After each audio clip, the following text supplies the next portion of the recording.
नमस्कार दोस्तों। पहलगाम में आतंकी हमला हुआ। नरेंद्र मोदी ने एक मीटिंग, दो मीटिंग, तीन मीटिंग, चार मीटिंग और कैबिनेट की सुरक्षा समिति की मीटिंग, बड़ी सारी मीटिंगें करी और उसके बाद कैबिनेट बुला ली। पूरे देश की निगाहें थी, हर कोई निगाह टिकाए खड़ा था कि अब युद्ध हो जाएगा, अब ये हो जाएगा, अब सर्जिकल स्ट्राइक होगी, आतंकियों पर कड़ा प्रहार होगा, क्योंकि प्रधानमंत्री ने यही तो कहा था, यही तो संदेश दिया था बिहार की चुनावी रैली में। ये हमला सिर्फ निहत्थे पर्यटकों पर नहीं हुआ है। देश के दुश्मनों ने भारत की आत्मा पर हमला करने का दुस्साहस किया है। मैं बहुत स्पष्ट शब्दों में कहना चाहता हूं, जिन्होंने ये हमला किया है, उन आतंकियों को और इस हमले की साजिश रचने वालों को उनकी कल्पना से भी बड़ी सजा मिलेगी। अब आतंकियों की बची खुची जमीन को भी मिट्टी में मिलाने का समय आ गया है। हां, ये पहलगाम की घटना के बाद वो पहलगाम नहीं गए, वो श्रीनगर नहीं गए, वो मरने वाले किसी व्यक्ति के पास नहीं गए, लेकिन बिहार की चुनावी रैली में गए और वहां यह संदेश दिया। बड़ी उम्मीद थी लोगों को। सारी के बाद में फैसला क्या आता है? फैसला आता है कि सेना को खुली छूट दे दी गई है, वो जैसे चाहे एक्शन ले ले। तो भाई पहले ये बताइए कि छूट कब नहीं थी और कब उसे रोक दिया गया और कब फिर से दे दी गई। यही बात तो आपने पुलवामा की घटना के बाद कही थी और यही कहा था, सेना को पूरी छूट दे दी गई। पुलवामा के आतंकी हमले में शहीद जवानों को आदरपूर्वक श्रद्धांजलि अर्पित करता हूं। इस समय जो देश की अपेक्षाएं हैं, कुछ कर गुजरने की भावनाएं हैं, वो भी स्वाभाविक है। हमारे सुरक्षा बलों को पूर्ण स्वतंत्रता दे दी गई है। मैं आतंकी संगठनों को और उनके सरपरस्तों को कहना चाहता हूं कि वे बहुत बड़ी गलती कर चुके हैं। बहुत बड़ी कीमत उनको चुकानी पड़ेगी। मैं देश को भरोसा देता हूं कि हमले के पीछे जो ताकतें हैं, इस हमले के जो भी गुनहगार हैं, उन्हें उनके किए की सजा अवश्य मिलेगी। तो उस छूट को कब खत्म किया गया और उसके बाद फिर नई छूट? तो सब ये कहानियां जब आप बताते हैं, चलिए फिर भी लगा कि कुछ होगा, पानी रोका जाएगा, ये रोका जाएगा, वो रोका जाएगा, लेकिन आज तक जितने जल विशेषज्ञ हैं, जल वैज्ञानिक हैं, उनसे बात करिए, जो प्राकृतिक और सारी चीजों को समझते हैं, वो कहते हैं भैया पानी कहां से रुक जाएगा, कैसे रोकेंगे, कहां रोकेंगे, समझ में नहीं आ रहा है। अब तीसरी चीज, कैबिनेट बैठती है, आता है कि अब कैबिनेट की ब्रीफिंग होगी। लोगों को लगा पता नहीं क्या स्ट्राइक होने जा रही है। आता है कि स्ट्राइक हो गई। नरेंद्र मोदी ने राहुल गांधी की वह बात मान ली जो उन्होंने बार बार 5 साल से जो मांग कर रहे थे कि जातिगत जनगणना कराई जाए। कैबिनेट ने मंजूरी दे दी कि जातिगत जनगणना होगी। जिस समय वो ये कह रहे थे, राहुल गांधी उस समय कानपुर में पुलवामा के उस शहीद परिवार से मिल रहे थे और उस परिवार के दर्द को साझा कर रहे थे और वो परिवार उन्हें अपनी बात कह रहा था।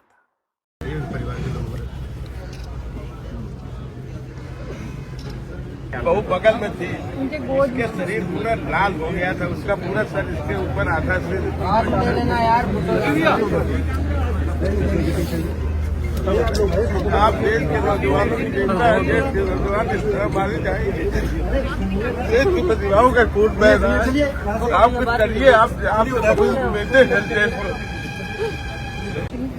ओ भाई क्योंकि ऐसे नागरिक मरता रहेगा और ऐसे ही चला जाएगा। अगर हम उसे शहीद का दर्जा नहीं देंगे तो ये कल फिर मारेंगे। अब शहीद का दर्जा ऑफिस से ये दिखा रहे हैं आप मारो भैया। मैं सिर्फ इसलिए मांग रही हूँ, मैं अपने लिए मुझे कुछ नहीं चाहिए, मुझे सिर्फ शुभम के लिए शहीद का दर्जा चाहिए। और मैं सिर्फ शुभम क्यों 26 जितने लोग थे सबको होना चाहिए। हमें कुछ नहीं चाहिए सरकार से, हमें सिर्फ ये चाहिए जो देश के लिए उसने प्राण गए, रिस्पेक्ट चाहिए, सम्मान चाहिए, और वो आप दिला सकते हैं। आप सरकार से कह सकते हैं, माननीय प्रधानमंत्री से आपने जो कहा है कि आतंकवादियों के खिलाफ सख्त कार्रवाई होनी चाहिए, जरूर होनी चाहिए। पूरा देश चाहता है, पूरा देश इस समय आपके साथ खड़ा है। मेरा बेटा चला गया कोई बात नहीं, लेकिन आप किसी और का बेटा ना जाए इस तरह। कितने वहाँ पे कितने लोग? 800 से 800 के बीच के लोग। वो बंदा पता नहीं कहाँ से आके हम लोगों के बीच में घुस के, और नॉर्मल कपड़ों में, ये भी कि इंसान कुछ देखे तो डरे। नॉर्मल कपड़ों में आके उसने सीधे हिंदू है मुसलमान है यही पूरा जो चल रहा है सब जगह यही किया उसने। 5 सेकंड पहली गोली उसको अगर नहीं पड़ी होती, पहली गोली मारी है उसको, पहली गोली शुभम को मारी है जो आतंकवादियों ने पहली गोली सुना। और ये कितना टाइम चला ये पूरा? 45 से 50 मिनट आराम से। उन्होंने इत्मीनान से पूछ के कपल्स को ये टारगेट किया था कि उसकी पत्नी के सामने उसके पति की हत्या करे और उसको दिखाएं, और हिंदुस्तान की गवर्नमेंट को चैलेंज करा है। बताओ हमने क्या किया। और जा करके महिलाओं को बोलते थे कि जाके अपनी गवर्नमेंट को बताओ मैं तेरे पति को मार रहा हूँ। सर जब गोली चलती ले रहे हैं ना पूछने में कि हिंदू मुसलमान, उसमें भी तो कई लोग भाग रहे हैं। ऐसे फायर नहीं कर रहे हैं, ये मकसद से आए हैं, पूछ रहे हैं, पूछ के मार रहे हैं। अगर ये पूछ के मार नहीं मार रहे हो तो वहाँ 100 से 200 लोग मरे। लेडीज भी की डेथ होती है। मैं भी नहीं होती, मेरे घर वाले जो गए थे ऊपर से वहाँ जितने लोगों को पूछ के मारे, उनकी टारगेट था। आपका पूरा परिवार यहाँ है, आप स्पीकर फोन पे हैं। मेरा पूरा परिवार सब आदरणीय राहुल जी के साथ है और बहुत विभत्स घटना हुई है।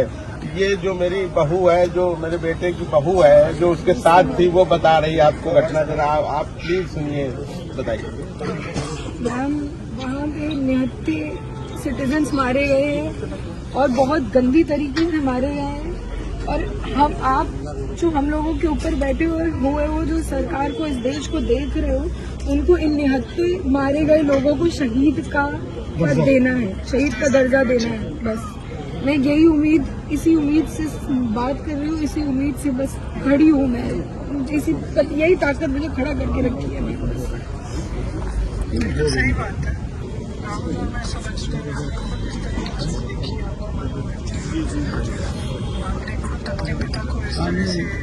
आप लोग तो हमारे दर्द को सबसे ज्यादा समझेंगे, क्योंकि आप लोगों ने खुद आदरणीय पिताजी को देखा, आपकी दादी ने देश के लिए शहादत दी, आपके पिता ने दी, और आप लोगों के दर्द को, हमारे दर्द को आपसे ज्यादा कौन समझेगा। आप फिक्र मत करो, आप जी हम आपके साथ हैं। देखो मतलब आप समझते हैं क्या आप शुभम को शहीद का दर्जा दिलाइए, जिससे मेरी बहू पूरे जीवन सम्मान से जी सके। मुझे और कुछ नहीं चाहिए। तो इसलिए बहुत जरूरी है कि आप जो आप कह रहे हो ना, बहुत जरूरी है, वो अभी होना चाहिए। आप लोग ऐसा कुछ करिए जिससे कि देश अब आगे ऐसा न कुछ देख पाए।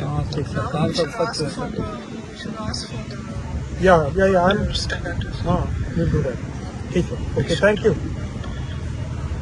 और इसके कितने बाद हुआ ये? इसी के 15 ये लास्ट फोटो है जब इसने शूट बस ये लोग मैगी लेके उधर जाके बैठे हैं बस। नजदीक से देखा है। जो दर्द मेरा है वो दर्द आपका है सर। आपने इस दर्द को बहुत नजदीक से देखा है। हमें याद है वो दिन जिस दिन आपके पिताजी की भी वही हुआ। तो मैं प्रधानमंत्री को चिट्ठी लिख दूंगा और कहलवा दे दूंगा कि शहीद का दर्जा देना चाहिए।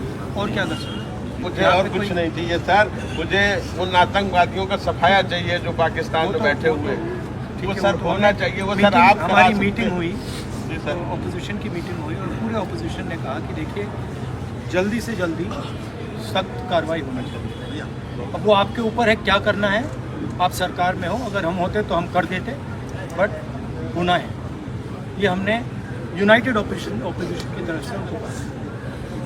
सर जब आपके पिताजी जिस दिन हुआ था ना, पूरा देश रोया था आपके साथ सर, वही दर्द हमें है जो दर्द आपको था। पूरा देश आपके साथ भी सर आप उठाइए, संसद में उठाइए सर, आपकी आवाज सुनती है, पूरा देश सुनता है आपकी आवाज। हमने आप संसद में बोलिए सर।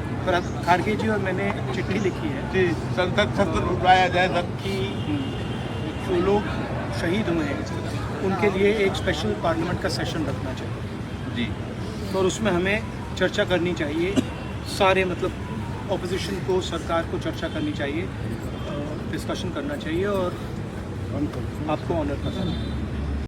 राहुल गांधी ने उन्हें वायदा किया कि वो प्रधानमंत्री को चिट्ठी भी लिखेंगे, सदन में विशेष सत्र की मांग की है, वो आएगा तो उसमें भी रखेंगे और तमाम मोर्चों पे यह बात कहेंगे।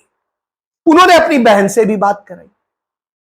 बहरहाल जैसे ही ये घोषणा हुई, राहुल गांधी सीधे उन्होंने प्रोग्राम बनाया कि कॉन्फ्रेंस करेंगे दिल्ली में, तो कानपुर से सीधे दिल्ली आ गए। दिल्ली में आकर के वो प्रेस कॉन्फ्रेंस करते हैं और सरकार के इस फैसले का स्वागत करते हैं और उसके साथ खड़े हो जाते हैं। पार्लियामेंट में हमने कहा था कि कास्ट सेंसस को हम करवा के छोड़ेंगे, और हमने ये भी कहा था कि 50% की जो कैप है, जो आर्टिफिशियल दीवार लगा रखी है, उसको भी हम तोड़ के हटाएंगे। पता नहीं क्या हुआ, सडनली 11 साल बाद नरेंद्र मोदी जी कहते थे कि सिर्फ 4 जाते हैं, सडनली कास्ट सेंसस का अनाउंसमेंट किया। हम इसको सपोर्ट करते हैं, पूरी तरह सपोर्ट करते हैं, मगर हम टाइमलाइन चाहते हैं, हम जानना चाहते हैं ये कब तक होगा, और ये एक पहला कदम है। तेलंगाना एक मॉडल बना है कास्ट सेंसस के लिए, और वो ब्लूप्रिंट बन सकती है, और कास्ट सेंसस को डिजाइन करने में हमारा पूरा सरकार को ऑफर है, पूरा समर्थन है कि हम डिजाइन करेंगे, क्योंकि डिजाइन बहुत जरूरी है। क्योंकि 2 एग्जाम्पल्स हैं, एक बिहार का डिजाइन है, दूसरा तेलंगाना का डिजाइन है, उसमें जमीन आसमान का फर्क है। और मैं दोहराना चाहता हूं कि कास्ट सेंसस पहला कदम है। हमारा जो विजन है, एक बिल्कुल नया डेवलपमेंट का, विकास का पैराडाइम हम कास्ट सेंसस के माध्यम से लाना चाहते हैं। सिर्फ रिजर्वेशंस नहीं, मगर हम सेंट्रल सवाल पूछ रहे हैं कि चाहे ओबीसीज हों, दलित्स हों, आदिवासी हों, उनकी देश में कितनी भागीदारी है। कास्ट सेंसस से एक प्रकार से पता लगेगा, बट कास्ट सेंसस से आगे जाना है। हमारे इंस्टीट्यूशंस में, संस्थाओं में इनकी कहां कहां पार्टिसिपेशन है, पावर स्ट्रक्चर जो है उधर कितनी पार्टिसिपेशन है, ये नेक्स्ट स्टेप है। और हम चाहते हैं कि इस डायरेक्शन में कास्ट सेंसस जाए। लेकिन अपने लिए मुझे कुछ नहीं चाहिए। वो सरकार के भटकावे में नहीं आती। और मैं सिर्फ शुभम क्यों अच्छा, वो पुलवामा में मरे देश के लिए तमाम सारे शहीदों के और विक्टिम्स के परिवारों के दर्द को भी बयां कर देते और उनकी मांग को भी सामने रख देते। मैं आज कानपुर गया और वहां पे जो आज ये शायद टेररिज्म के विक्टिम थे, उनसे मैंने बात की, परिवार से मैंने बात की। वहां पे जो टेररिज्म के विक्टिम थे, उनसे मैंने बात की, कोल्ड ब्लडेड तरीके से उनके बेटे को मारा गया है, बिना मर्सी के। प्रधानमंत्री बिना मर्सी उन्होंने कहा है कि हमारे जो बच्चे हैं वो शहीद हुए हैं, हम चाहते हैं कि आप और शहीद का दर्जा 28 लोगों को ऐसे मारा गया है, बहुत सारे लोग घायल हुए हैं।